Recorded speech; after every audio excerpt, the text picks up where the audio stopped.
I'm Hunter. I'm here with Tommy Broyles, the president of sales. We're here at the Heights Point Paint and Wallpaper with Benjamin Moore. Now, Tommy, I can tell you all have a lot of different interior paints.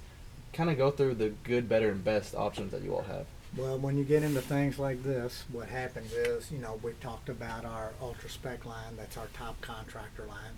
Well, then you always have different grades of top line paints. So you take our Ben, for instance, that is a premium product, comes in flat, eggshell, semi-gloss. Sometimes people don't want to spend, they want something a little bit better than the contractor line, but they still don't want to, move up to that, and it's a price point thing.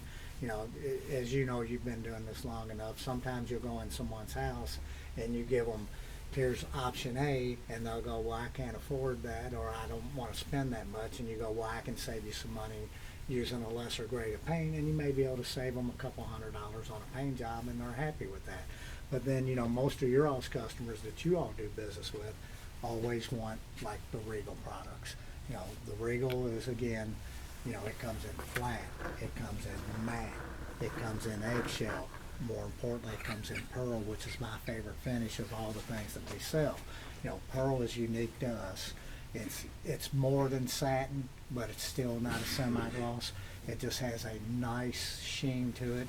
And, of course, then when you get into products like that, there are workhorse products too as well in top line. But again, flat, matte, eggshell, self-priming type products, zero VOCs, but again, you're using top line products, and there are times that even though you're using an expensive gallon of paint, you still need to use primer. I can't stress enough how people are trying to get away from primer, but still in the grand scheme of things, whenever I go look at a job and there's a problem, it's typically because they didn't use a primer.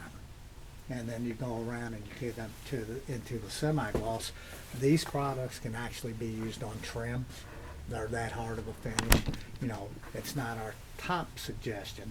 You would want to use something like the Advance or the trim, but you can use this on trim. It's that durable that it can be used on trim.